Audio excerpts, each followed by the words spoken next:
체감안전도 향상 방안 관련돼서 이렇게 좀 검토를 하고 머릿속으로 좀 구상도 해보고 이것저것 좀 들여다보면서 좀 개념이 잘 안 잡히는 부분이 그 서장 있고 과장 그 밑에 계장 팀장들 이렇게 쭉 개선해 있을 때 일반 직원들까지 해서 이 역할과 책임 이걸 어떻게 이게 좀 분배를 해야 되는 건지에 대해서 좀 순간 기준이 이게 빡 떠오르지가 않으면서 좀 혼돈이 좀 생겼습니다.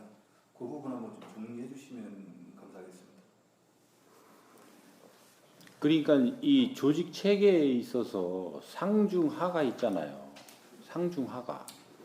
그러니까 우리가 통상 얘기할 때 이 하를 직접 일을 하는 사람, 중을 중간에서 아래와 위를 아울러서 연결하는 사람, 상을 의사를 결정하는 사람.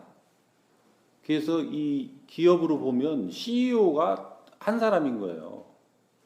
그리고 나머지 임원과 부장급이 이 중급을 구성할 테고 과장 이하가 실무급을 구성한다고 보면 우리 경찰서는 어떻게 구성을 해야 되느냐라고 하는 부분에 연구가 있어야 되는 거예요.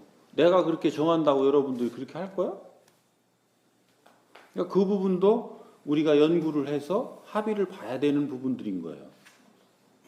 그러니까 기업의 그 원리에 따르면 경찰서장이 CEO고 과장, 계장이 중간 허리고 나머지가 이 반장 이하 그 직원들이 그 현장 근무를 하는 실무팀이 되겠죠. 그렇게 해서 들어가면 경찰서는 해결이 되는데 지구대 파출소는 어떻게 할 거냐라는 거예요. 이런 원리에 따라서 보면 지금 지구대 파출소가 뭔가 좀 모순이 있는 제도예요. 현재 상태 생활안전과장 밑에 들어가 있는 이 체제가 뭔가 모순이 있는 이 시스템이라고요. 그러면 생활안전과장 밑에다 놓고 우리가 요구하고 있는 것은 종합적인 치안 행정을 요구하고 있는 거냐, 생활안전이라고 하는 파트에서 맡아보는 일만 하고 있는 거냐 라고 하는 이것이 명확하지 않고 조직 체계가 잘 잡혀 있지 않아서 지구대 파출소가 교통 안전 활동을 하니 안 하니 음주 단속이 우리 일인이 아니니 사망 사고 예방이 우리 일인이 아니니 이런 것들을 따지고 둔단 말이에요. 근데 어떻게 보면 거기다 둬도 아무 문제가 없는 게 범죄의 예방에 관한 것은 생활안전기능에서 기본적인 임무란 말이에요. 기본적인 임무를 범죄 예방이라고 그러니까 자기에 의한 범죄만 얘기하는데 교통사망사고가 범죄예요, 아니에요?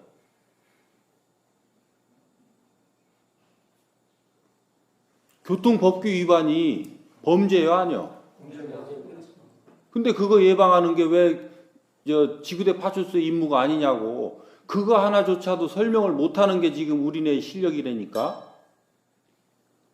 그 사람들이 항의를 하면 그 위에 있는 팀장이나 이 사람들이 지구대장이나 이 사람들이 그거를 이해되게 설명할 수 있어야 되는데 그걸 설명을 못 해내는 것은 조직 구조상의 애매함이 있어서 그런 것도 있다라는 거예요. 그러니까 그런 저런 것들이 우리가 연구를 해서 좀 더 구체화해 나갔어야 되는 부분들이 있었다. 그러니까 상층은 상층에 해야 될 일이 있고 중층은 중층에 해야 될 일이 있고 하층은 하층에 해야 될 일이 있는데 지금 우리는 어떤 부분에 대해서만 알고 있느냐면 기존에 누가 끌고 가서 일을 이루는 시절의 것은 여러분들이 잘 알고 있어요. 이렇게 가자. 이렇게 따라와라. 너희들은 아무 생각할 거 없다. 내가 시키는 대로 하면 된다. 이 관점에서의 방향은 여러분들이 잘 알고 있다고. 그렇죠?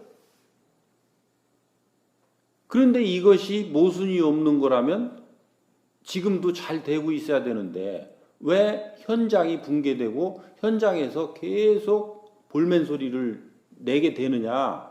이게 맞지 않다라는 얘기예요. 그건 왜 그러냐면 각자가 자기 주체성을 가지고 자기가 이 보람 있는 일을 해야 되는 그 시기가 왔음에도 불구하고 나를 죽이고 나는 계속 미랄이 되라고 하고 있는 거예요. 누가 빛나기 위해서? 내 상사가 빛나게 하기 위해서. 근데 그 빛난다라는 것도 그 인생이 빛나는 게 아니고 너 벼슬 하나 더 올라가게 하려고. 아니면 네가 그 위에 있는 상사한테 안 혼나게 하려고. 명분이 없는 일에 내가 지금 헌신하고 있게 하는 이렇게 하라고 그러니까 누구도 지금 그걸 따르지 않고 있는 거라고요. 그러니까 이 체계를 잡아줌에 요 원리를 내가 풀어주는 것이지 각각이 어떻게 해야 된다라고 하는 것은 연구를 해야 될 분야라는 거지. 지방청은 내가 연구를 해나갈 것이고 경찰서는 경찰서장이 연구를 할 것이고 과는 과장이 연구를 할 것이고 그렇죠? 그래서 내가 기본적으로 설명을 해줬잖아요. 지방청을 중심으로 내가 어떻게 운영해 간다라는 것을 여러분들한테 개념을 잡아줬잖아요. 청장은 이제 부장제도가 생겼으니까 두 부장하고 청문감사관 홍보 담당관을 위해서 사는 사람이라니까 지방청에서는. 그리고 직할 때가 경찰서니까 경찰서장을 위해서 사는 사람이라니까. 그러면 부장은 네 밑에 있는 과장을 위해서 사는 사람이라니까. 과장은 네 밑에 계장을 위해서 사는 사람이고, 계장은 네 밑에 있는 반장이 있으면 반장을 위해서 사는 사람이고, 아니면 직원을 위해서 사는 사람이고, 그렇게 연결이 되는 거예요. 그것이 크게 나누면 세 개로, 그게 현장 그룹이냐, 중간 관료 그룹이냐, CEO 그룹이냐가 그룹이 나뉘는 것이고, 요게 대내적으로 봤을 때 대내의 역할이고, 요 사회의 역할이 있단 말이에요. 사회에. 그러니까 이 환경, 우리 경찰을 벗어난 나머지가 전부 다 환경인데, 그 국가 업무와 지방 업무를 맡아보는 행정기관 단체가 있고, 그렇죠? 사회 단체가 있고, 종교 단체가 있고, 기업 조직이 있고, 일반 국민이 있고, 이렇게 형성되어 있잖아요. 이렇게 형성되어 있음에 현장 그룹은 이 사회의 현장에 있는 사람들하고 같이 네트워크를 하게 되어 있단 말이에요. 중간 관료 그룹은 그 사회에 어떤 조직이 됐든 그 사회의 중간 관료 그룹하고 네트워크를 하게 되어 있다고. CEO 그룹은 그 사회의 CEO 그룹하고 하게 되어 있단 말이에요. 근데 요거는 어떻게 연결되느냐? 요 사각형을 놓고 볼 때 요렇게 삼각형을 그리면 요게 지금 경찰 업무고 요쪽을 사회 업무로 보자고요. 그래서 사회 계급 체계가 지금 9단계로 돼 있잖아요. 보편적으로. 그러면 9개로 나눠 보자고. 9개로. 그렇죠? 그러면 경찰 일이 9급에 해당되는 사람은 경찰 일이 8이고 사회 일은 1인 거예요. 올라갈수록 사회의 역할 비중이 커져요. 경찰 내부의 역할 비중보다. 왜? 질량이 커질수록 이 경찰 내부에서는 너한테 지금 질량을 줄 사람이 없어요. 이 지방청장한테 경찰 내에서 질량을 줄 사람이 누가 있어요? 나보다 높은 사람이 이 충남청에 누가 있냐고. 그러니까 너는 지금 이 경찰에다 몰빵하고 있으면 우리 충남청에 있는 경찰관들은 고질량의 에너지를 받을 방법이 없어요. 그래서 청장들이 전부 안에 있는 걸 가지고 닥달하고 막 여기서 이 안에 걸 가지고 돌리느라고 순경 소리 듣고 의경 소리 듣는 거예요. 네가 청장의 역할을 안 하고 의경, 순경 역할을 하고 있다는 거죠. 왜? 네가 뭔 짓을 해야 될지를 몰라요. 우물한 개구리 우물 안에만 들어있어서 어느 땐가부터 사회 밖으로 나가서 이 사회와 교류해서 여기에서 변화되는 정보를 가지고 이쪽을 일깨워줘야 되는 그 역할을 했어야 되는데 이 역할이 어디서 교체되겠어요? 10%, 20%, 30%, 40%, 50%, 60%, 70%, 80%, 90% 갔을 때 그러면 순경, 경장, 경사, 경위, 경감, 경정부터는 바뀌어 있어야지. 그렇지? 이런 걸 연구를 해야지. 내가 이런 기본 원리를 풀어주면 그게 경정부터 맞는가? 경감부터 맞는가? 근데 1급서 같은 경우는 어떨 테고 지방청 같은 경우는 어떨 테고 그게 지방청하고 경찰서하고 똑같을 거냐고. 그러니까 이런 부분들에 대해서 기본적인 연구를 안 하니까 그리고 내가 지시해 주기를 바라는데 나는 여러분들한테 지시 안 한다니까. 이런 거를 풀어만 주지. 그래서 연구는 스스로 하라는 거예요. 왜? 여러분들이 연구를 해야 누구를 가르치지. 그 갖춤을 갖추지. 인데까지는 내가 잘났다고 하면서 여러분들을 전부 그냥 죽인 거야. 여러분들이 스스로 사고하고 스스로 성장할 수 있는 기회를 전부 막아버린 거예요. 더 이상 그렇게 해서는 안 된다는 거예요. 그러면 요거를 또 좁혀서 경찰서장으로 와보자고. 그러면 그 지역사회의 CEO 아니냐고. 그러면 그 지역사회에 맞는 기업이라든지 정신 지도자들, 그 종교 지도자들 다 만나야 되는 거야. 기업인들 다 만나야 되는 거야. 누구? 그것도 누구? 중소기업인들. 일반 상인들도 거기에서 대상인들. 그 지역을 대표하는 대상인들. 일반 장사꾼이 아니고. 그래서 그 사람들이 이 사회를 어떻게 이끌어가고 있으며 이 사회를 어떻게 보고 있고 어떤 것들인가를 어떤 애로사항을 느끼는지 점검도 하고 내가 에너지를 받아오는 거예요. 그래서 그거를 내 아래 과장들한테 주는 거란 말이에요. 근데 그 노릇은 안 하고 또 청장이 그 짓하고 앉았으니까 여러분들도 계속 노예 사냥꾼이에요. 아래 직원들 갈구기만 하는 거예요. 그러면 지구대 파출소장은 그 지역의 동리 단위를 관장하는 거잖아요. 어찌 됐든 조직 체계가 어떻게 됐든 현재 상태로는 하나의 동리를 하는 데도 있고 또 이 사람이 적고 치안 수위가 적은 데는 몇 개의 동리를 읍면동을 가지고 있단 말이에요. 서장은 시군구를 가지고 있고 그렇지? 그래서 지구대장 파출소장들은 그 사람들을 만나고 다녀야 되는 거예요. 그걸 만나는 거를 고깝게 해서는 안 된단 말이지. 근데 왜 고깝게 하냐? 저만 혼자 밥 처먹고 다니고 이빨 쑤시고 다니는데 나한테 주는 거 하나도 없으니까. 그러니까 저거 뭐하고 자빠졌느냐. 우리가 힘줘 놓으니까 저만 호의호식하고 다니고 우리한테 돌아오는 건 하나도 없으니까 그냥 끌어내리려고 뭐라 하는 거지. 그 사람들을 만나고 진수성찬을 먹고 오든 뭐를 하든 무슨 상관이 있느냐고. 나한테 덕되는 무언가를 갖다 계속 날려다 주면 그것이 왜 흠이 될 거냐고. 정작 내가 해야 되는 역할은 안 하고 엉뚱한 짓 하니까 그걸 보는 사람들이 뭐라 하는 거지. 그건 당연한 거예요. 그래서 이런 기본 원리에 따라서 각자의 임무와 역할이 정해진다는 거예요. 근데 이 부분은 그동안 누구도 가르쳐주지 않고 아무도 몰랐으니까. 그래서 계획은 위에서부터 누군가가 세워놓으면 나머지는 수행하면 되는 걸로 알았으니까. 이제 헤맬 수밖에.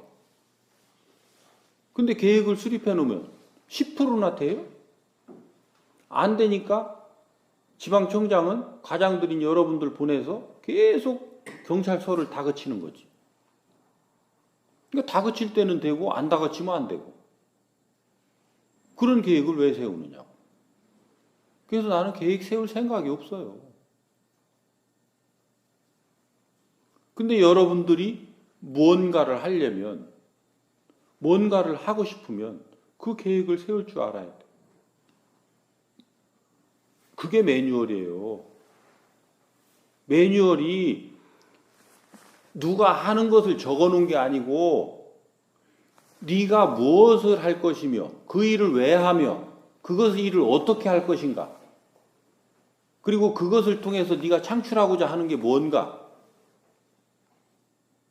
요것이 정확하게 적어져야 그 다음에 실행 매뉴얼이 생기죠. 그렇죠? 매뉴얼 총론이 없는 상태에서 매뉴얼을 제 아무리 구성지게 잘 만들어 놔봐요. 현장에 출동한 그 경찰관이 그 마인드가 없다면, 이 매뉴얼을 만든 사람의 마인드에 도달돼 있지 않다면 그 매뉴얼대로 할까요? 근데 그 매뉴얼이라고 하는 글이 그 마인드까지 지금 잡아주고 있나요? 행동 강령을 나타내고 있는 것 뿐이지, 그 행동 강령이 왜 나왔는지에 대한 그 어떤 마인드에 이르러야 이 행동 강령대로 했을 때 요 민원인들에게 문제를 일으키지 않을지에 대한 이것이 지금 서로 의논이 된 거냐고요. 합의가 된 거냐고요. 그게 안 돼 있어서 매뉴얼은 있으되 현장에 나가면 계속 엇박자가 나는 거예요. 이런 걸 깊이 연구해야 되는 게 청문감사관실이라. 왜 그게 엇박자가 나는지에 대한 그 원인을 밝히고 우리 조직 구성원들의 인식체계와 의식체계, 그리고 그 사람들의 이념체계, 이거를 파악하라고 청문이라고 했더니 때려잡는 데만 갖다가 신경 쓰고 그 얼만큼 때려잡아서 나 잘했다고. 현장 경찰관 때려잡은 걸로는 청문감사관 앞으로 청문감사관실 생존했다라고 나한테 얘기하지 말라고. 어떻게 우리 경찰관들이 그런 일들에 빠지지 않도록 그런 원인들을 찾아내고 어떻게 그 사람들에게 그 교육을 시켜나가야 되는 방향을 잡고 그 사람들을 훈련을 시켜낼 수 있는가, 이것을 찾아내는 게 청문감사관실 할 일이지 잘못한 사람 때려잡는 게 아니라니까. 잘못한 사람은 잘못할 수밖에 없어서 하는 놈의 걸, 너희들이 나를 그렇게 되기 전에 그걸 성장시켜줬으면 잘못하지 않았을 거를 방치하고 나를 때려잡는 데만 눈이 벌게 가지고 하니까 위아래가 신뢰가 생기는 게 정상일까요? 안 생기는 게 정상일까요? 응? 안 생기는 게 정상이겠지? 그래서 지금 위아래가 전부 이반돼 있는 거예요. 우리 경찰관들이 아랫사람들이 내 말을 듣지 않는다 하지 말고 내가 아랫사람을 위해서 한 것이 무엇이 있는가를 가슴에 손을 얹고 생각하라니까요.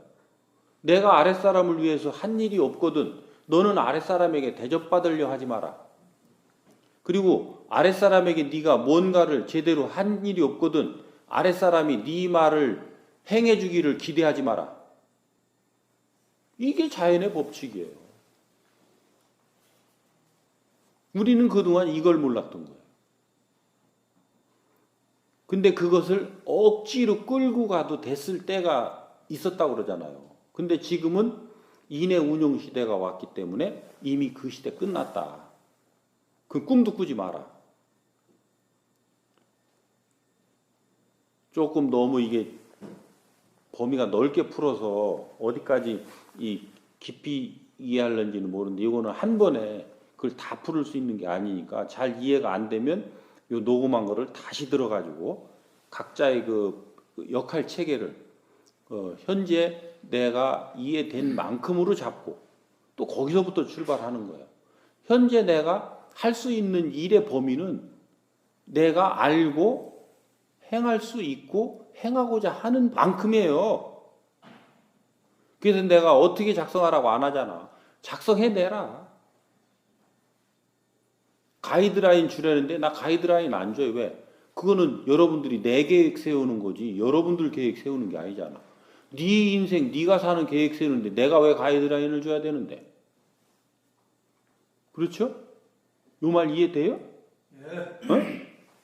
그럼에도 불구하고 가이드라인을 달라는 사람은 나는 너한테 꼬붕될 테니까 네가 해라는 대로 할 테니까 나한테 해라는 거거든. 그거는 좀 각서도 쓰고 여기다 녹음을 다 해놔야 돼. 그건 개별적으로 와. 그럼 내가 개별적으로 해서 이렇게 하라고 주고 너 그대로 안 하면 나한테 이제 배양 맞는 거예요. 안 그러려면 어떻든 그것이 여러분들 스스로가 마땅하든 마땅치 않든 또 누가 봐서 잘했다고 하든 잘하지 못했다고 하든 아무 관계 없어요. 현재 내 실력껏 내가 해보는 거예요. 거기서부터 출발하는 겁니다. 거기서부터 우리가 바르게 출발하는 사람하고는 내가 같이 할 것이지만 자꾸 엉뚱한 짓 해서 자기가 작성하려고 안 하고 부하 직원 시켜서 작성하고 그 부하 직원 그 사람의 계획이지 어찌 네 계획이더냐. 서장이 네 계획을 세우라고 그랬지 어찌 경이 순경 계획을 세우라고 했더냐. 요거 이해하셔야 됩니다. 그렇게 하셔서 잘 만들고 이런 게 아니라 어떻게 만들고 이런 게 아니라 내가 그동안 방치했던 이런 부분에 대해서 좀 더 알려는 노력을 하고 내가 그런 부분에 얼만큼 부족한지를 스스로 알아가는 이런 그 학습의 장이니까 너무들 그 어려워 말고 재밌게 작성을 하세요. 이해됐어요? 예. 이해가 안 된 것 같아요. 대답이 몇 명 안 나와. 나머지는 지금 다 무거워. 머리가 지금 뭐 천근만근이요. 우리 일부장님 오시자마자 뭐 2년 만에 들으니까 무겁죠? 무겁습니다. 예? 또 청장님 금방 뭐 이제 체감안전도 계획을 이제 소장 나갈 분들하고 어차피 이제 여기 계신 분들도 작성해야 될 것 같아요. 그래서 저는 머릿속으로 많이 생각하고 했는데 체감안전도만 작성하면은 이게 쭉 보면은 치안 만족도까지 다 포함이 됩니다. 이게 그거만 들어가는 게 아니고 하면은 각 기능별로 아까 청장님 말씀하신 대로 청문은 청문대로 이 체감안전도를 어떻게 하면은 눕힐 수 있느냐 이거 자기 부분에 생각하면 돼요. 청문에서는 직원들 가서 뭐 진짜 예방감차 활동을 하면서 치안 고객 체감안전도를 어떻게 하면 더 지원하시는 방안이 뭔가 그런 거 잘하는 사람 발굴해서 홍보도 해주고 자문자도 주고 이런 역할을 해야 될 것 같습니다. 그래서 종합적으로 체감안전도에 대해서 제가 한번 좀 말씀 좀 드리겠습니다. 이제 질문하라니까. 설명하지 말고 질문해. 과장님한테 설명하지 마. 알겠습니다. 그럼. 묻지 않는데 왜 거기다 대놓고.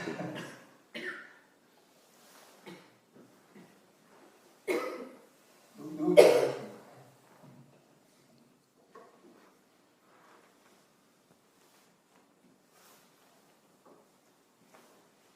지금 요게 내가 중요한 얘기를 해준 거예요.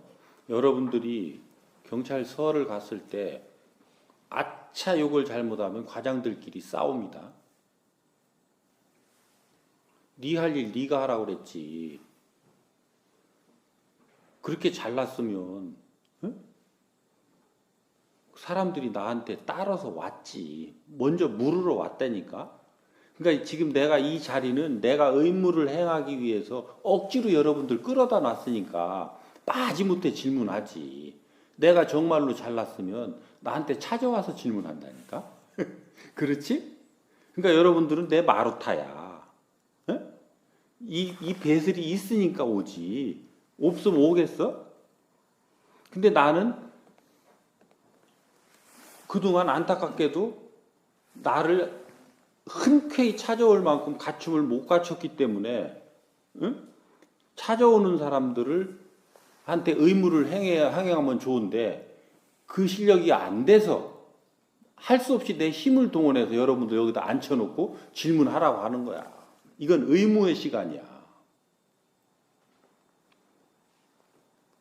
그러니까 억지로라도 박재진이가 네가 실력이 얼만큼 있나 정말 네가 네 말대로 하나 하고 막 대보라니까. 그 정도 대작을 안 하면 여러분들이 과장들이 대작하는 꼴을 어떻게 보겠냐. 그죠? 과장들이 대작하는 거를 막 대든다고 생각하고 막 쳐댈 거 아니요. 그러면 그 과장들로부터 나는 어떻게 존경받고 어떻게 그 사람들을 한테 나를 신뢰하라고 할 거냐고. 업무적인 건 아니고요. 이제 저번에 선생님 무거운생 부분이 말씀하셔가지고 사실은 저번 주 토요일 24일 어제 그 성탄절까지 좀 일상적인 얘기 외에 자녀라든지 와이프 아내하고 어떤 그런 부분 가치가 개입된 말들을 안 했어요. 노력도 하고 뭐 가정이 편안하다고 제가 마음이 더 편해지더라고요. 그래서 보통 이제 저희 과장님들도 좀 느끼시겠지만 가정 내에서 또 아니면 우리 직원들하고 상대하면서 사실 제가 순간적인 어떤 그런 화를 못 참거나 물론 화를 낼 일이 많지는 않지만 업무적이라든지 아니면 어떤 집안의 여유 때문에 그런 순간에 어떤 화라든지 감정 조절을 못해서 나중에 막 후회하는 일이 많거든요. 그래서 또 그런 감정 자제라든지 아니면 어떤 화를 안 내기 위한 어떤 방안이라고 해야 되나요? 어떤 그런 부분들이 계시면 조언을 해주시면 많이 좀 도움이 될 것 같습니다. 근데 지금 우리는 자꾸 화를 안 내야 된다. 뭐 신경질을 안 내야 된다. 짜증을 안 내야 된다 이러는데 네가 짜증 나게 돼 있으면 짜증 내는 거예요. 화나게 됐으면 화내는 거예요. 근데 어떤 사람인가는 지가 왜 짜증을 내는지도 모르고 짜증내고 왜 화를 내는지도 모르고 화를 내고 왜 남 탓하는지도 모르고 남 탓을 하고 근데 그 사람은 그 실력이니까 그런 거예요. 그러니까 결국은 내 실력 부족이에요. 어떤 실력? 너를 대하는 실력의 부족이라고요. 어떤 사람한테는 그게 잘 되는데 어떤 사람한테는 안 되잖아요. 그렇죠? 잘 되는 사람보다는 한테는 내 질량의 실력을 갖췄지만 안 되는 사람한테는 그 질량의 실력을 못 갖춘 거라니까요. 그래서 우리는 상대성 원리에 따라서 살아가게 돼 있다.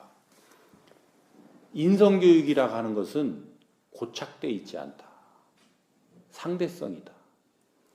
그래서 네가 한 지역을 전부 책임지려는 지역 책임자가 되려거든. 그 지역의 모든 사람을 품어 안을 인성을 갖췄어야 된다라는 거예요.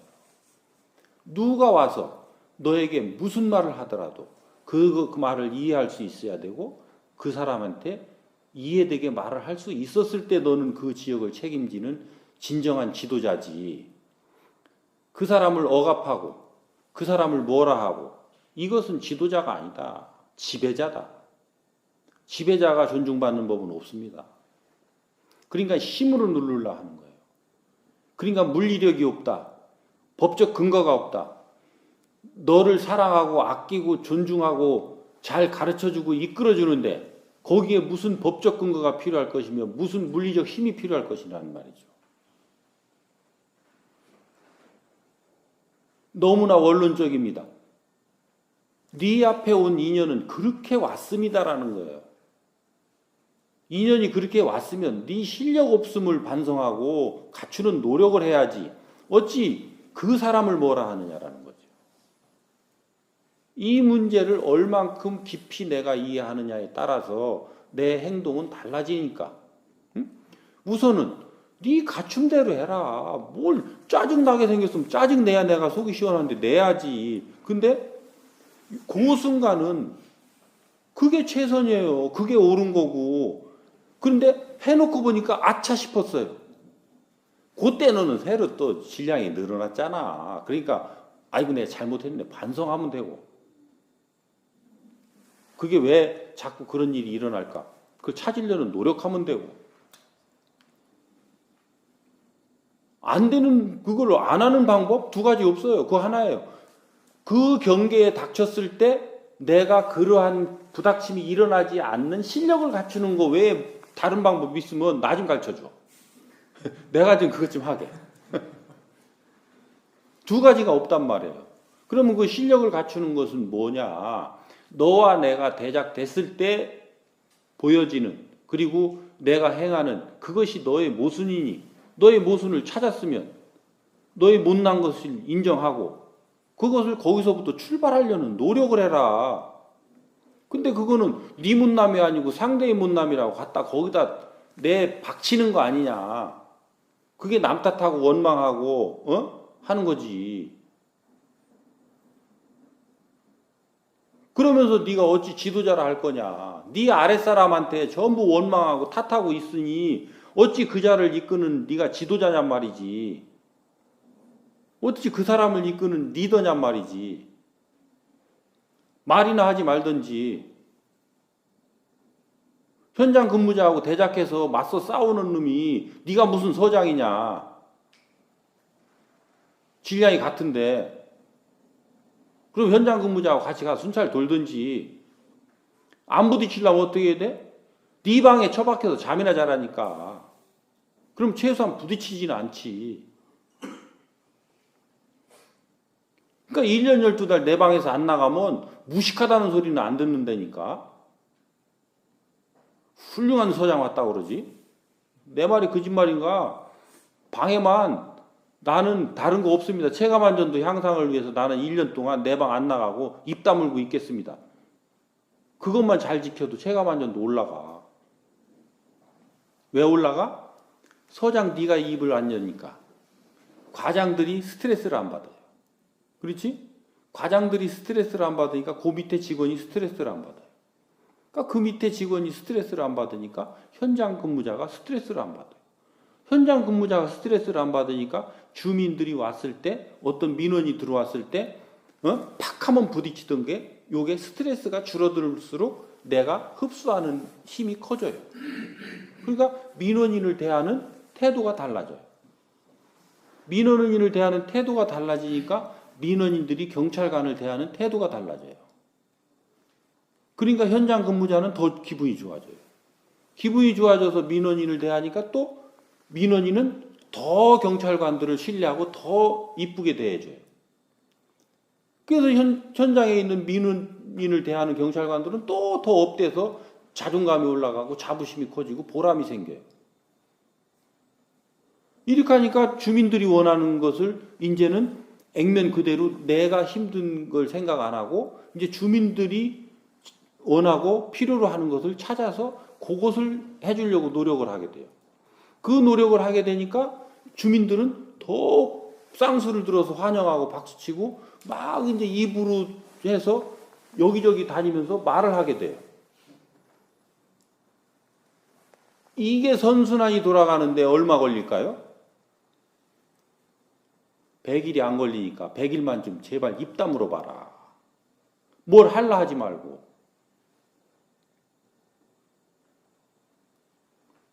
뭐 우리가 체감 안전도 향상 방안 하니까 뭐 대단한 건 줄 알지? 내가 너무 그 답을 알려줬나 이거? 이러면 한 줄 써가지고 올 텐데. 그래서 단순한 원리 속에 있어요. 단순한 원리 속에. 근데 우리는 이 원리를 모르니까 헤매고 힘든 거예요. 왜? 원리 밖에 있어서는 논리기 때문에 논리는 천만 가지로 충돌하게 돼 있어요. 그러니까 그 논리를 가진 자들은 또 어떻게 가야 되느냐. 상대의 논리를 존중해주고 의논해라.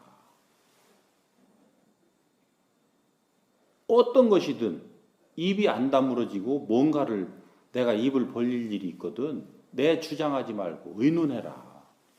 그리고 지시 명령하지 말고 의논해라. 의논된 데까지만 하려고 해도 상대는 그만큼은 한다. 안 하고 뒤에 가서 불만하는 것보다 하면서 스스로 보람을 얻어가는 만큼 이익이다. 요 두 가지 외에는 다른 방법이 나는 내가 인데까지 찾은 것 중에 없으니까 그걸 찾은 분은 좀 나 좀 가르쳐줘. 응?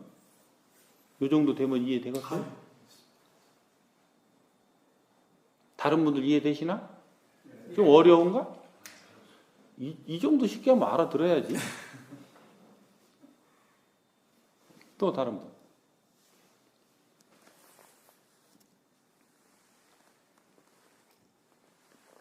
부자님 한 2년 만에 오니까 낯설죠? 그렇죠? 2년 전에 그래도 3개월 동안 경험을 하셨잖아요. 자꾸 익숙해질 것 같습니다. 처음에 듣는 사람에 비하면 3개월이라는 또 과거가 있으니까요. 그러니까 우리가요, 어떤 땐가는 인연법에 의해서 다시 갔다가도 돌아오게 돼 있어요. 왜? 이제 부장님은 내 실력을 가늠하고 나는 부장님의 실력을 가늠해서 상대가 얼만큼 성장했나 대작을 하는 거예요. 요 대작을 할 때 실력이 향상이 안 돼 있으면 갈수록 이게 멀어지는 거고, 같이 커가면 도반으로 같이 성장하는 거예요. 그래서 우리는 언제까지 가느냐?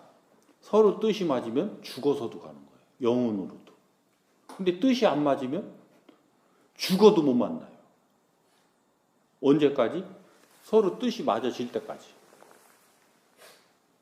그러니까 애써서 만나려고 할 거 없어요. 만나야 될 사람은 만나지고 만나지 않아야 될 사람은 안 만나져요. 근데 언젠가는 우리가 다 만나야 돼요. 어떻게 어디서 어떤 형태로 만나느냐라는 부분이 다른 거지.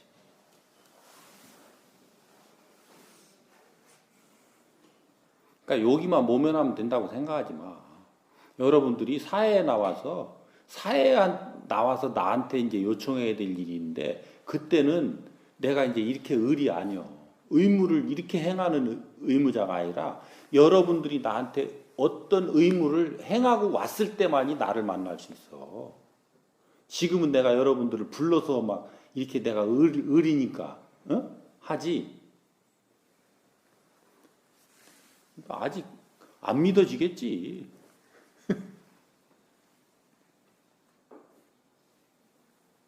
빨리빨리 질문해. 답답한 거. 하도 뭐가 뭔지 모르니 뭐 답답한 게 뭔지도 모르지. 지도관 뭘 지도하는지 한번 질문해봐. 이 전체 총경들을 위해서. 지도관은 뭐 좀 지도적 질문 해야 되는 거 아니야?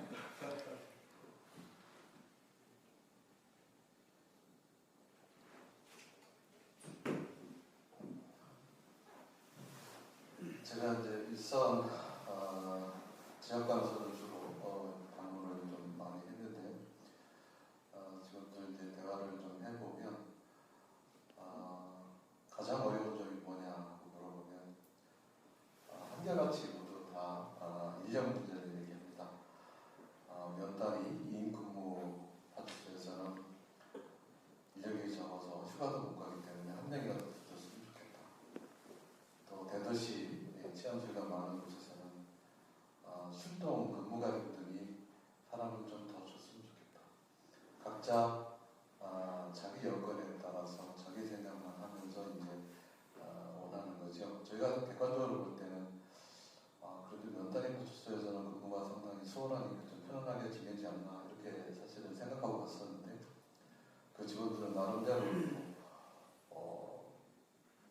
휴가나 여러 가지 연병과 이런 부분들을 자유롭게 가지 못하기 때문에 동료들 눈치가 보여서 근무가 힘들다, 사람이 더 필요하다 이렇게 얘기를 하고 있습니다. 그래서 한정된 자원을 가지고 배분하는 것이 참 힘들지만 일선 직원들을 모두 다 만족시키는 것이 이렇게 참 어렵겠다 이렇게 생각을 합니다. 원장님께서 이 문제에 대해서 흔히들 생각할 때는 인력이 치안수요에 따라서 배분이 돼야 된다 이렇게 기준만 가지고 통상적으로 해왔는데, 지금 직원들은 그것만 가지고 판단하는 것이 아니라 자기 개인의 삶을 어떻게 풍요롭게 해줄 수 있는가, 인간적인 삶을 보장해 줄 수 있는가 이런 문제에 대해서도 많은 관심을 가지고 있는 것 같습니다. 혹시 이것에 대해서 총장님 갖고 계신 어떤 철학이나 관점이 있으시면 말씀해 주시면 감사하겠습니다. 그건 간단한 거예요. 네가 해야 될 시간에 일만 하세요. 그리고 사람 있는 것만큼만 하세요. 그거를 본인들이 안 해놓고 다른 사람 보고 해결해달라는 것은 어불성설이에요. 파출소 다 비우게 생겼으면 비우세요. 요 파출소에서 하겠지.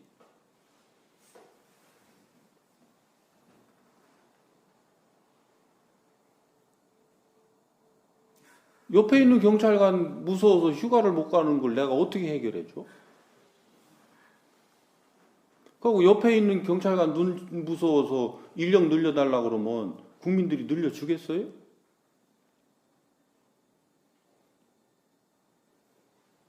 그리고 출동 빼먹어요.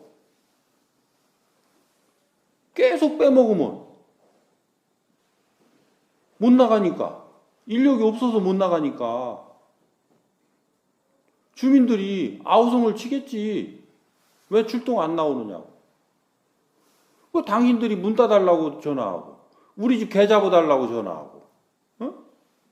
우리 집 벌집 치워달라고 전화하고, 거기 출동 나갔다가 지금 옆집 사람 죽어나 빠지는데 출동을 못했다. 얘기해줘요. 내가 할 역할은 하고 있느냐라는 거지. 그놈의 홍보를 무슨 재주로 그 사람들한테 각각 다 하냐고. 우리 경찰서는 요 인력 가지고 요렇게 해서 일시점에 출동을 요렇게 나갈 수밖에 없다. 근데 전체 자원을 다 동원해야 되는 것은 지구대 자원은 지구대장이 책임이고 경찰서 차원으로 넘어오면 경찰서장 책임이에요. 그러면 A라고 하는 이 동네에 지구대를 맡은 A라고 하는 동네를 맡은 지구대가 있는데 여기 사람이 비어서 출동을 못 나가는데 B라고 하는 지구대를 맡은 동네를 맡은 지구대는 사람이 텅텅 놀고 있어요. 여기는 놀려두고 여기는 출동 안 나가야 맞는 거예요. 여기 놀고 있는 자원은 이쪽 출동 가야 맞는 거예요. 여러분들이 주민이라면 어떻게 해야 이 경찰력이 바르게 운영되는 거예요? 그런 거 연구했어요? 그 청장이 왜 그걸 기준을 주는데? 자원을 최대한 활용하라고 하는 모든 권한을 서장한테 줬으면 서장이 해야지. 서장이 모든 자원을 다 활용하라고 했으면 지구대장 파출소장이 해야지. 그런데 국가에서 제한을 가한 게 있어요. 법으로. 법으로 제한을 가한 부분은 내가 그것을 파기할 권한이 있어요, 없어요? 서장이 그 권한, 법률적 여러분들의 권한을 파기할 권한이 있어요? 명확하게 나오잖아요. 뭐 여기에 뭐 어영부영 할 일이 있어요? 그래서 전체적인 것들을 파악해서 월 한 번이 됐든 분기 한 번이 됐든 반기 한 번이 됐든 연 한 번이 됐든 주민들하고 간담회도 하고 공청회도 하고 봐라. 우리가 이렇게 해서 긴급한 상황에 이 즉각 출동을 못해서 이쪽에 이거를 하는 동안에 이런 사건들이 났다. 그리고 지금 우리 여기 있는 노인들이 다 지금 5명이나 금년에 이게 사망을 했는데 우리가 이런 출동 안 나갔으면 우리가 그 교통안전활동을 하고 이렇게 해서 할 수 있는 이런 것들이 있었는데 이런 불효불급한 출동을 나가서 하는 사이에 우리 어르신들이 이렇게 다 돌아가신다. 여러분들 어떡할 거냐. 같이 대화를 해봐야지. 청장이 1명이고 왜 경찰관이 5,000명일까요? 5,000명 일을 청장이 다 하려면 청장이 5,000명이고 경찰관이 1명이면 되지. 그렇죠? 그러니까 그런 이해관계를 조율하고 이해관계를 해결하는 부분에 많은 부분은 그 바로 직상급자가 할 수 있는 부분이라니까요.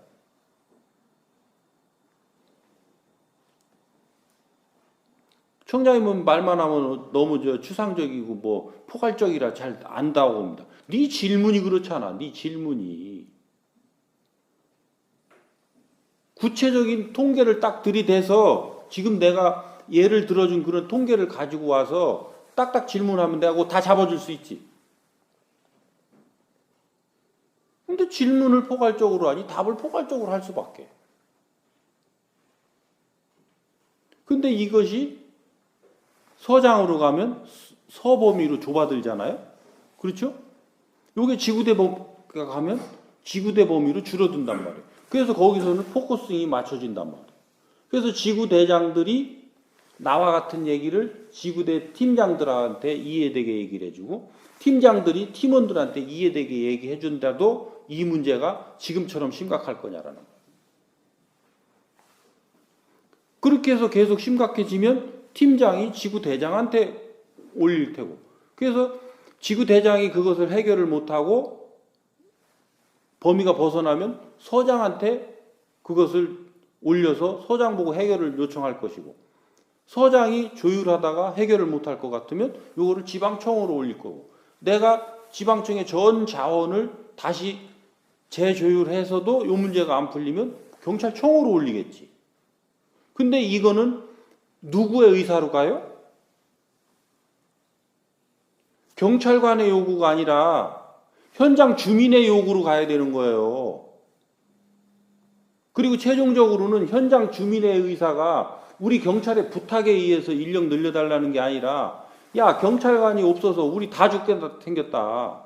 보니까 경찰관들은 할 만큼 이렇게 하고 있는데 우리 지금 지역에 이 문제가 발생했으니까 국회의원들 당인들 이 문제를 우리 지역을 위해서 좀 전국 그거를 자원을 조율하는 그 국회에서 이 문제 좀 공론화 시켜주라.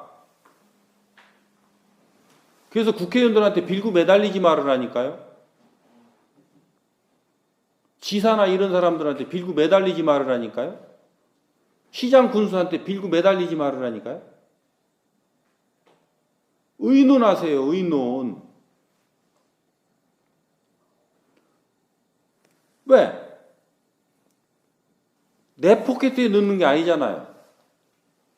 주민들의 요구가 이러하고 우리가 최상의 지금 그 자원을 다 동원해도 이러한데 시군구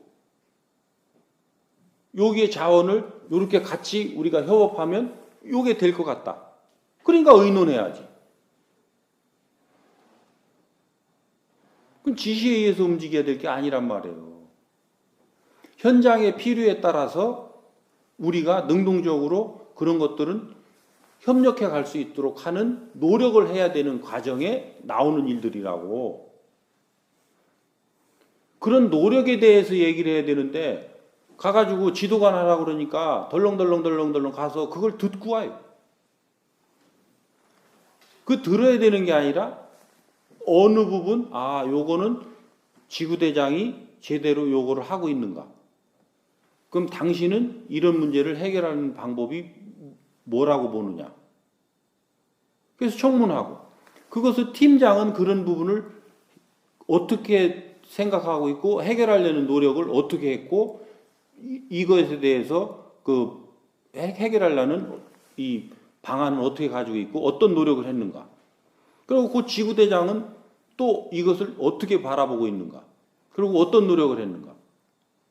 그걸 가지고 또 서장을 청문하고 그렇게 해서 청문을 전부 하고 요 과정에서 내가 가지고 있는 그걸로 지금 내가 여러분들한테 하듯이 상대가 이해되게 얘기를 해서 상대를 교육시킬 건 교육시키고 상대가 그 이해되게끔 뭔가를 만들어 나갈 거 만들고 요거 안 되는 부분은 또 들고 윗사람한테 가고 또 여기를 이해되게 얘기를 하고 안 되는 건 윗사람한테 들고 여기를 또 이해되게 얘기하고 안 되면 윗사람한테 들고 그리고 최종적으로 안 되는 것을 가지고 나한테 와서 이러이러한 일들이 있어서 요렇게 지금 처리가 되는데 요 부분은 재선에서 해결이 안 되고 요건 청장님께서 좀 살펴야 될 것 같습니다. 라고 요게 복명이 돼서 올라와야 되는 거예요.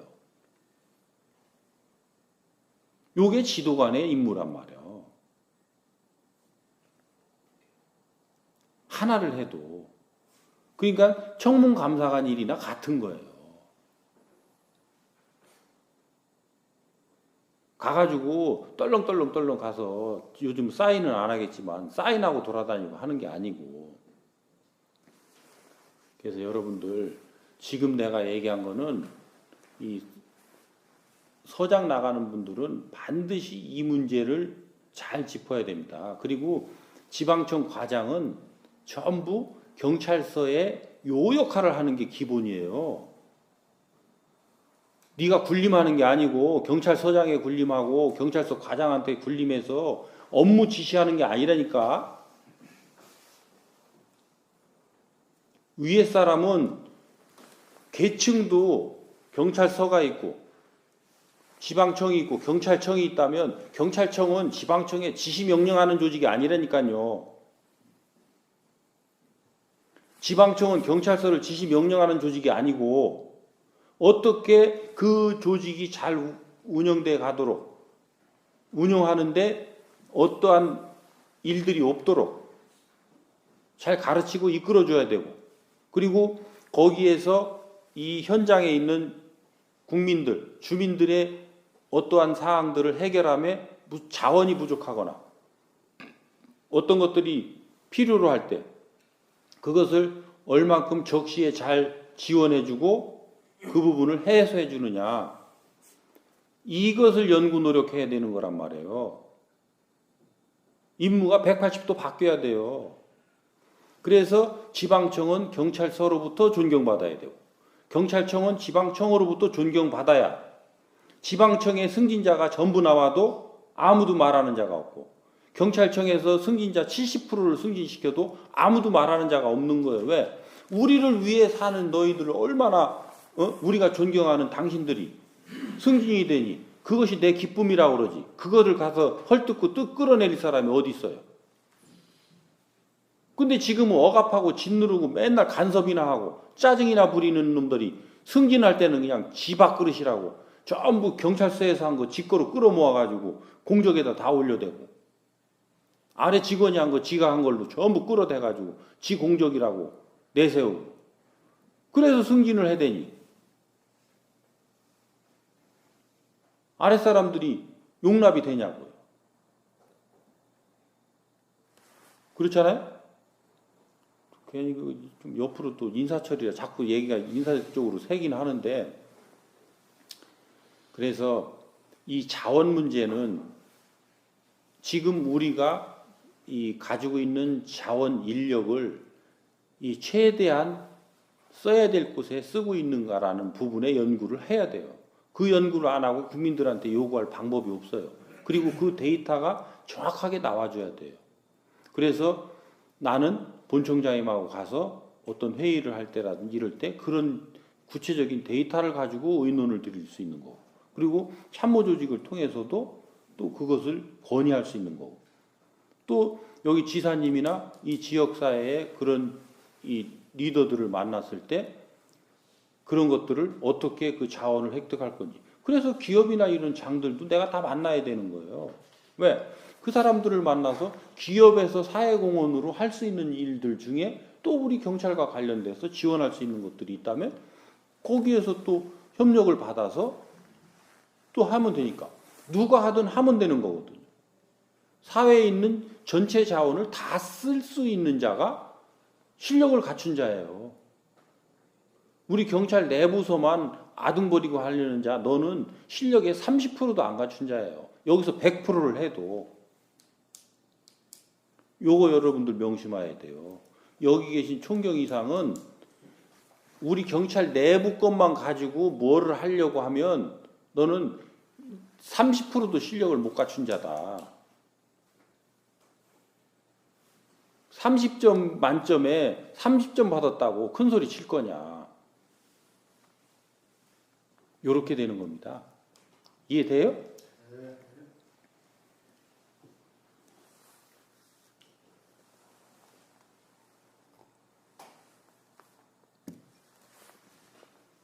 시키는 질문했다. 괜히 또 덤태기만 더 썼네. 청문 열심히 해야 되겠네.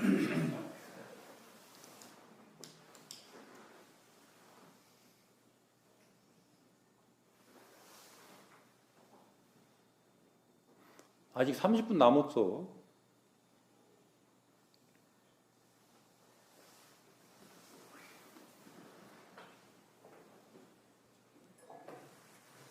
수학과장입니다. 업무하고 연관이 되는지 또 안 되는지는 모르겠지만 평소에 이게 좀 궁금했습니다.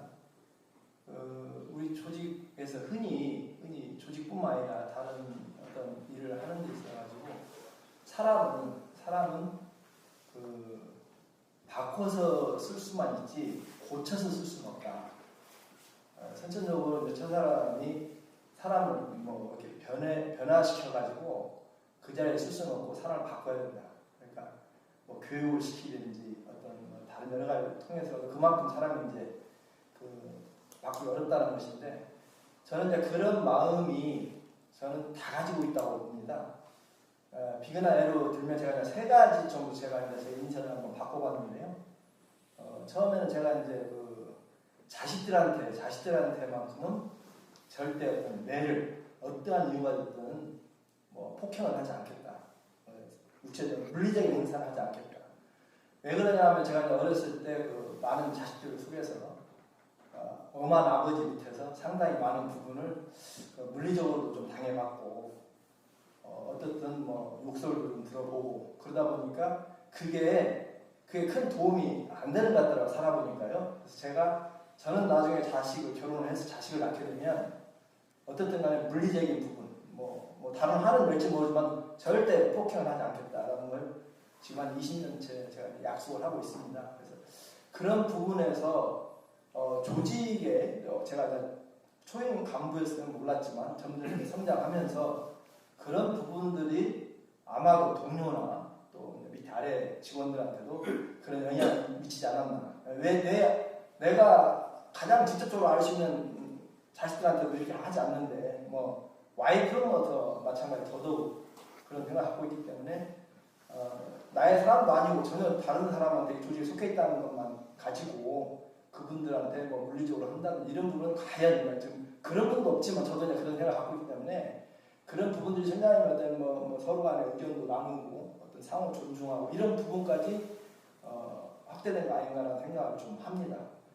그리고 또 두 번째는 저도 술 담배를 상당히 많이 하셨습니다. 거의 목숨 걸고 하다시피 제 인생을 한 20년 동안 했었는데 그런 개인적인 잘못된 습관 이것도 제가 한번 바꿔보자라는 생각에서 담배도 끊고 술도 끊었습니다. 이제 완전히 끊고 그런 생활을 하다 보니까 사람이 완전히 바꿔서 쓸 수는 없지만 어떤 인위적으로든지 뭐 의도적으로든지 어쨌든 변화는 되는 것 같습니다. 좀 더 적극적으로 되고 도전의식도 자꾸 생기는 것 같고 그래서 과연 우리 흔히들 말하는 사람은 바꿔서 쓸 수만 있지 절대 그 사람을 변화시켜서 쓸 수는 없다라는 그런 부분을 선생님께서는 어떻게 생각하고 계신지 논리적으로 좀 그런 말씀을 좀 해주시면 이게 과연 바꿀 수 없는 것인지 한 사람 안에 다 있는 것인데 그것이 그만큼 고치기 어렵다는 것인지 이런 부분을 좀 설명 좀 부탁드리겠습니다. 사람은 늘 변화하고 살고 있는 거예요. 변화하지 않는 사람은 하나도 없어요. 근데 어떤 잣대로 봐서 네가 변하지 않는다고 보느냐라는 거죠. 그리고 어떤 잣대로 됐을 때 상대가 바뀌어야 된다라고 보느냐라는 거예요. 그러니까 이 잣대는 다르되 그 사람이 할 수 있는 최선을 오늘도 하고 있고 내일도 하고 있다는 거예요. 그러니까 어찌 너는 늘 최선을 다하고 있고 저 사람은 모자라는 짓만 하고 있다고 보느냐.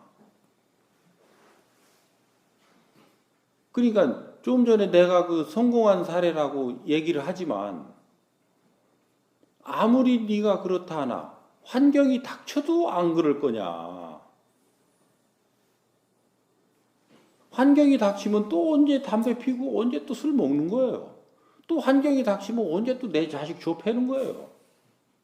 아직 그럴 환경이 아직 안 온 것이지.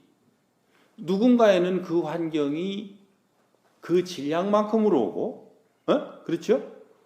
어떤 사람은 요 질량이라면 요 질량만큼으로 오고, 어떤 사람이 요 질량이라면 요 질량만큼 오니까, 아직 이 질량만큼 환경이 안 오면 나는 안전한 거죠. 근데 어느 때인가 뭔가가 내가 방치한 게 이 시간이 흘러 질량이 채인다면 너한테도 이 환경이 온다. 그거는 어떻게 알면 되냐면 나한테 자꾸 술, 담배 피는 사람들이 많이 보이고 들리고 나는 술, 담배 끊었다가 요즘 이래서 다시 폈네, 이래서 다시 술을 먹게 됐네 하는 사람이 주위에서 많이 나타나게 될 때는 너한테 지금 시험지가 올 때가 다가왔다 이렇게 되는 거예요. 응? 그럴 일이 없는 사람은 주변에 그런 것들이 보이고 들리질 않는 거예요. 그러니까 안전하니까 그 사람은 지금대로 살면 돼. 왜? 네가 뜻한 바대로 네가 노력을 바르게 해가면 그런 일이 안 오게 돼 있으니까. 근데 네가 노력을 어느 순간 멈추고 거기에 머물러 있다면 네 질량은 거기에 머무를 것이고 그 질량을 넘어서는 어떤 현상들이 사회의 현상들이 가게 되면 너는 이 시험을 쳐야 된다. 그래서 노력하는 자 두들겨 맞는 법이 없는 거예요. 노력하지 않고 멈추는 자 시대가 되면 너는 얻어맞는 거예요. 요거를 어디다 빗대면 잘 알 수가 있냐면 이제 승진을 했어요. 그러니까 아이고 내가 뭐 총경까지 됐으면 되지 내가 뭐 더 바랄 게 있다고 우리 생에 뭐 내가 총경이면 됐지라고 하는 순간 너는 멈추고 있는 거예요. 그 전에도 네 인생을 사는 바른 질량을 갖추는 노력을 했느냐라는 거는 변론으로 하고 어찌됐든 이 승진이라고 하는 수단을 얻기 위해서 모든 노력을 한 이 노력의 결과로 네가 요 자리까지 왔는데 요때부터는 이 질량을 가지고 너를 더 갖춰 나갈 수 있는 환경을 주는데 그 노력할 생각은 안 하고 여기서 멈춰버렸다. 그러면 요때부터 채였던 넘어왔던 시험지들까지 다 여기에 다 달라붙어서 시험을 치기 시작하면 그동안 골다공증 돼 있는 부분들이 전부 다 이제 부닥치기 시작한다. 이렇게 되는 거예요. 그래서 이것은 어떤 한 부분에 어느 땐가 내가 그것을 넘어갔다 해서 진정 다 넘어간 거냐. 그것을 계속적으로 알려주는 것이 내 상대란 말이에요. 그러니까 아직 오지 않은 것은 안전한 거예요. 근데 어떤 경계에 닥쳐서 내가 부닥치는 것은 내가 지금 모자라는 거란 말이에요. 그러니까 어떤 사람이든 그 일을 할 수밖에 없기 때문에 하는 것인데 그 자가 왜 너와 인연돼서 네 밑에 있느냐를 알아야 되는 거죠. 네가 바꾸려 한다고 그 옛날 우리 옛말 있죠?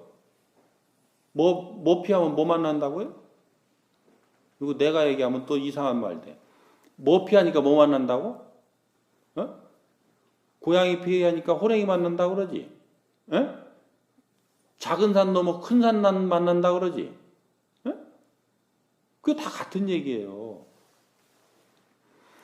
네가 피할 수 있어서 그 자는 교체해 냈는데 네 질량 때문에 그 자가 네 밑에 곁들었음인데 그 사람보다 나은 사람이 올 거라고? 부려먹을 때는 사람을 노예로 부려먹을 때는 그게 가능했던 얘기예요. 그러니까 선천시대엔 가능한 얘기야. 왜? 이거 일 못하는 노예 빼고 일 잘하는 노예 넣으면 잘하지. 그만큼 그 노예가 힘 떨어질 때까지는 잘하지. 그리고 단물 쓴물 다 빨아먹고 또 버리고 또 하면 되지. 그게 안타깝게도 우리도 그 힘으로 우리 부하 직원들의 단물 짠물 다 빨아먹고 노예 부리듯 해서 여기까지 왔다고요. 아니라고 항변할 할 사람이 있겠지만 전부 우리 밑에 직원들의 희생을 발판으로 해서 우리가 이 자리에 있으면 이제 밟을 생각하지 말고 그 사람들을 위해서 무엇을 할 것인가는 생각할 줄 알아야 되는 이 정도는 돼야 총경은 되는 거 아니냐라는 거지. 내가 욕을 깨달았다는 거지. 응? 그동안 난 나 잘나서 내가 온 줄 알았는데 그 희생을 바탕으로 온 거라는 거지. 그러면 그 희생한 사람들의 보람은 어떻게 찾아지느냐면 내가 이 세상에 빛나는 일을 했을 때만이 그 빛으로 보상받는 거예요.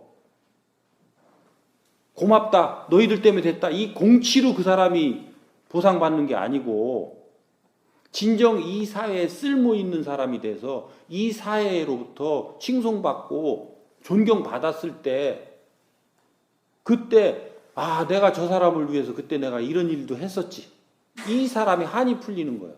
내가 저 사람을 위해서 희생했던 것이 헛되지 않았구나. 이때 그 사람의 한이 풀리는 거라니까요. 근데 이것만 헤쳐먹고 내려가서 농사 짓고 자빠졌네? 그러면 내 빚은 어디서 받아? 내 희생은 어디서 찾아? 이렇게 되는 거예요. 응? 그러니까 상대는 그럴만 하니까 그러하다는 거죠. 그래서 그 사람이 나한테 깃들었으면 어떻게 내가 그 사람을 잘 가르치고 잘 이끌어야 되는 것이 본연인데 그 사람을 가르치고 이끌지 못하고 그 사람하고 부닥친다면 너는 지금 자격 없는 놈이 갖추지 못한 놈이 그 자리에 있음을 알아라. 그거 알으라고 그 사람을 거기다 붙여놨더니 이 사람만 뭐라고 하고 있지 않느냐. 그래서 자연에서는 불만하고 탓하는 놈 네가 간다. 이 사람들 빼내기 전에 그 불만하고 탓하는 에너지가 질량이 채이면 네가 간다니까. 왜? 절이 싫으면 중이 떠나야 돼요. 절이 떠나야 돼요. 중이 가는 거라고 그러잖아. 네가 불만하니까 여기 있는 그 아랫사람들은 절이지. 절이 떠나야 돼. 중이 떠나야 돼. 근데 나는 가만히 있는데 아랫사람들이 계속 불만한다. 그럼 누가 떠나야 돼? 떠나는 법칙은 있어도 갈아치는 법칙은 없다. 이렇게 이해를 하세요. 그리고 상대는 그러할 만하니까 그러하니 내가 상대가 이해가 안 되거든. 떠나라. 떠날 수 있을 때 떠나라. 그래서 인사권은 철저히 직상급자와 직하급자가 서로 선택할 수 있게끔 해줘야 된다는 거예요. 무슨 얘기인지 아시겠어요? 그래서 여러분들이 과장을 선택할 때 과장들과 같이 근무할 계장들의 의견을 들어서 그 사람과 그 합의를 봐야지. 내 말 잘 들을 사람 합의했는데 이 사람은 일을 누구랑 해요? 나랑 해요? 자기 계장들하고 해요? 응? 과장들은 일을 서장인 나하고 해. 자기 계장들하고 해. 뭐 이게 답이 안 나와요? 응? 계장하고 한다니까. 일은 아랫사람하고 하는 거지 윗사람은 일하는 사람이 아니여. 그러니까 네 아랫사람하고 뜻이 안 맞는데 네가 어떻게 내 뜻을 펼칠 거냐고요. 그러니까 나하고 이념이 얼마나 맞느냐를 봐야 되지만 그 이념이 맞는 네가 네 아랫사람과는 네 이념을 어떻게 맞출 거냐까지 봐줘야 되는 거예요. 그래서 3단계를 늘 봐야 되는 거예요. 나 인사 대상자 그 밑에 같이 근무할 사람. 과장은 나 인사 대상자 그 밑에 같이 근무할 사람. 그러면 현장 근무자들은 누구하고 같이 봐줘야 되냐면 주민들하고 봐줘야 되는 거예요. 그렇게 해서 인사를 하면 뜨는 사람 부지기로 생깁니다. 네, 수서에서 해보니까요. 처음에 매치가 안 되는 사람이 최종적으로 6명이었지만 처음에 매치가 안 되는 사람이 60명 가까이 돼요. 그래서 3번 걸렀는데도 6명이 최종적으로 팀을 못 찾은 거예요. 그래서 강제로 3개 지구대에 2명씩 배당해 준 거예요. 그러니까 이런 과정들을 인사체제부터 여러분들이 해야 될 연구들이 엄청나게 많은데 과거 패러다임대로 그냥 내가 그 연구 자체도 하나도 해본 적도 없고 한 적도 없는 사람이 지가 어느 날 총경 툭 달아놓으니까 지가 신인 것처럼 지가 치안감 툭 달아놓으니까 뭐 신이나 된 것처럼 모든 것을 지가 다 아는 것처럼 그렇게 혼자 휘두르고 다니니까 모든 책임 지가 다 져야죠. 왜? 네가 모든 거 다 책임질 것처럼 했잖아요. 그래서 아랫 사람들을 그렇게 잘 구성하고, 그리고 일을 할 때는 현장으로부터 일은 파생돼서 올라오니까 그 파생돼 올라오는 일에 내 뜻을 더할 것이 있는가 없는가만 켜켜이 올라올 때 내가 의견을 또 내서 의논해주고, 또 그게 다시 내려가서 그게 합의를 보는 그 수준까지만 우리가 일을 한다면, 어찌 아래 현장 경찰관하고 서장이 싸울 일이 있고 현장 경찰관하고 지방청장이 싸울 일이 있으며, 지방청장이 뭐 한다고 현장 경찰관들한테 매일 방문해서 가서 잘난 체 할 일이 있냐고요. 현장에 있는 경찰관들은 지방청장 볼 일이 없어야 맞는 거예요. 왜? 그 사람들은 나하고 같이 일하는 사람이 아니에요.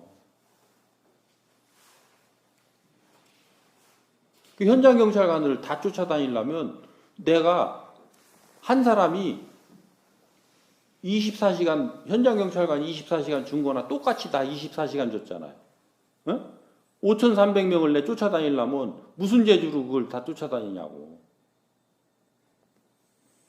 원리에 맞지 않는 얘기란 말이에요. 그래서 여러분들이 그 어떤 것이든 상대는 그러한 일을 할 만하니까 한다. 그리고 나와 인연돼서 온 사람은 분명히 이유가 있어서 온 거다.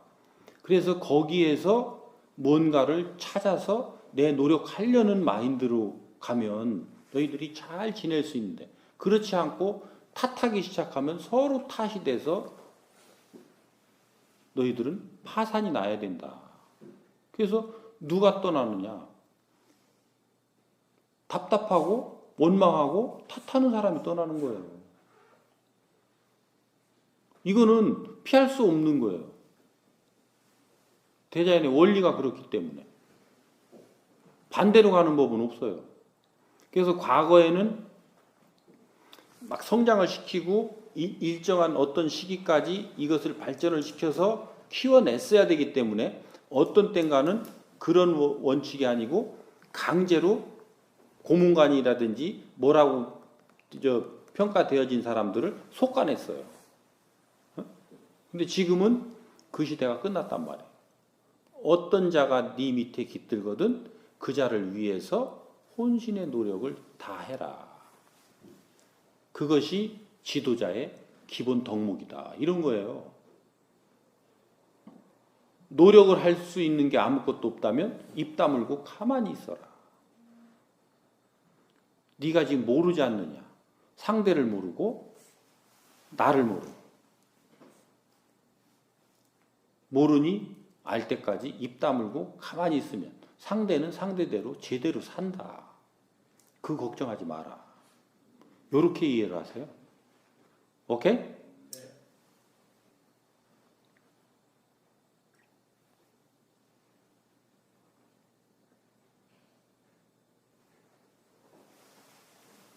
또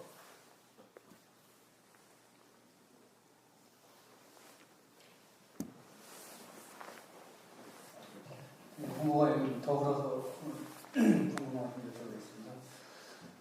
우리가 통상적으로 경쟁을 하다 보면은 그 업무 시간 외적에 또 업무와 상관없이 개인의 어떤 일탈행위, 예를 들어 퇴근에 뭐 음주운전 아니면 기타 뭐 여러 가지 비난받을 행위를 하는 경우에 그 직속 상급자랑 징계기준에서는 같이 징계를 행위를 하는데요.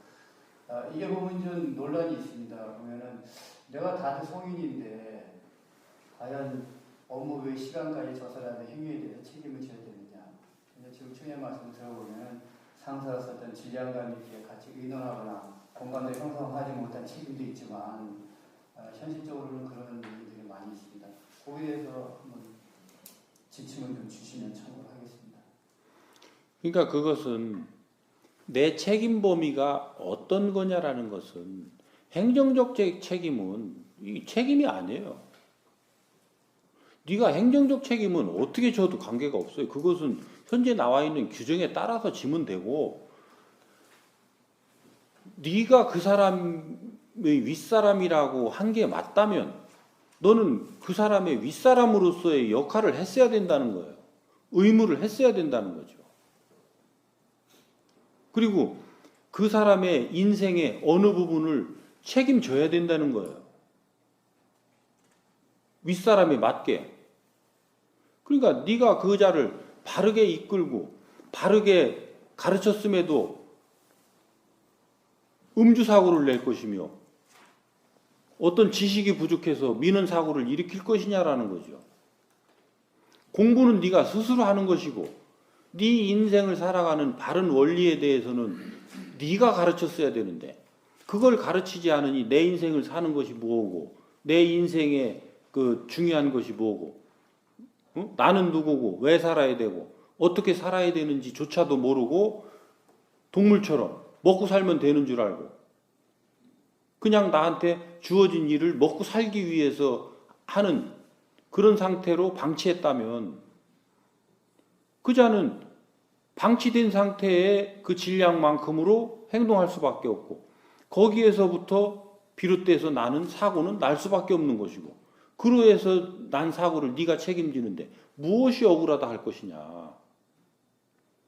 그 근본을 모르고 있는 거죠. 그러니까 나도 내 인생을 모르고 너도 네 인생을 모르니 우리가 동물 사는 얘기만 하고 있는 거예요. 나 먹고 사는 얘기만 하고 있는 거예요. 나는 이 벼슬을 달았을 때 나 먹고 살라고 이 벼슬을 쓰고 있고 너도 그 벼슬을 달았을 때 너 먹고 살라고 그 벼슬을 쓰고 있고 그러니 서로 동물짓을 할 수밖에. 동물짓을 하니 어떤 일이 닥쳤을 때 책임 안 지려고 하는 것이 당연한 것이고 그 책임 안 지려고 하니 법적으로 책임을 지도록 묶어놓은 것이 당연한 것이고 그렇게 해서 법제도는 형성되어 있는 것이다. 인생을 살려 하는 자는 내가 하루의 선배도 너를 이끌어야 될 책임과 의무가 있음을 우리가 바르게 알았다면 어찌 내 밑에 깃들은 내 후배, 내 부하 직원을 함부로 할 것이며 그자의 인생이 바르게 살아가도록 내가 이끄는 것이 내 의무의 근본이라는 것을 알고 방치할 것이냔 말이에요.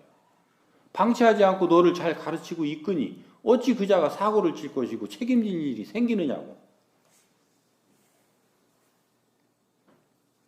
요 기본을 모르니까 얽히고 설켜 있는 건데 원리로 풀어보면 심플한 거예요. 복잡한 게 하나도 없어요. 근데 왜 우리가 헤매느냐?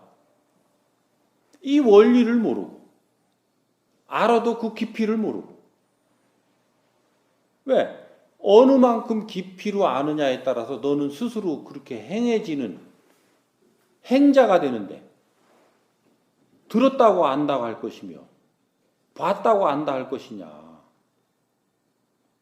모르는 것이 안다고 자꾸 헛소리를 하고 제대로 안 하는 것이 바르게 한다고 자꾸 헛소리를 하니 상대는 일깨워질 방법이 없고 네 밑에 깃들어서 시간이 갔는데 그 시간의 질량만큼 성장되지 못했다면 너는 성장되지 못한 채로 그거의 질량에 맞는 행동을 할 수밖에 없는 건 당연한 것이고 그거에 따라서 너한테 책임을 지우는데 그것이 근무시간 내가 어디 있고 근무시간 외가 어디 있냐라는 거예요.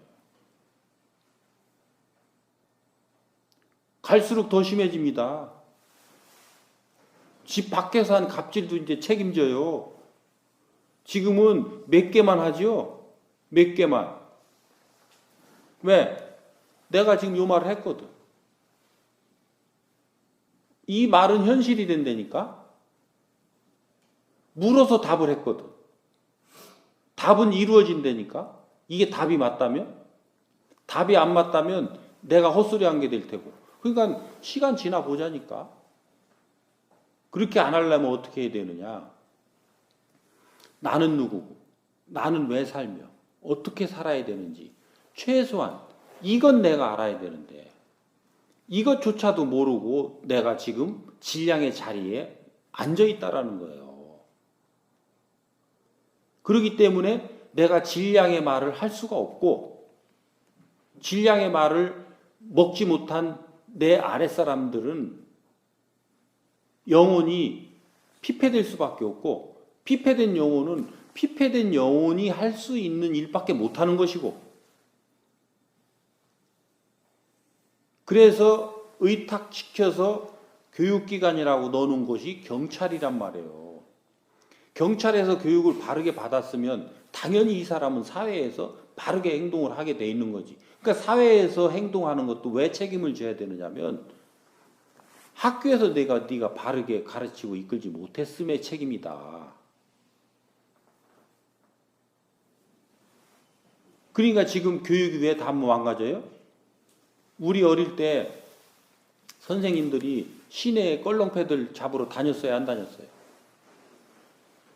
응? 다녔죠? 요즘 다녀요, 안 다녀요?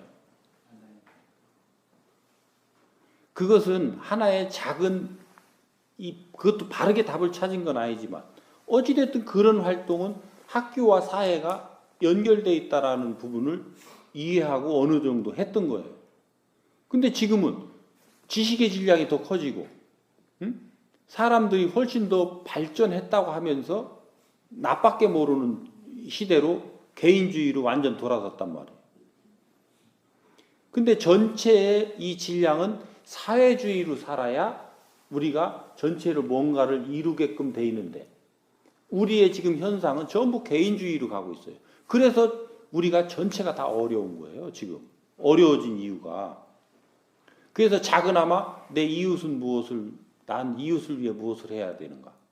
그 다음에 이 사회를 위해서 무엇을 해야 되는가? 이 나라를 위해서 무엇을 해야 되는가?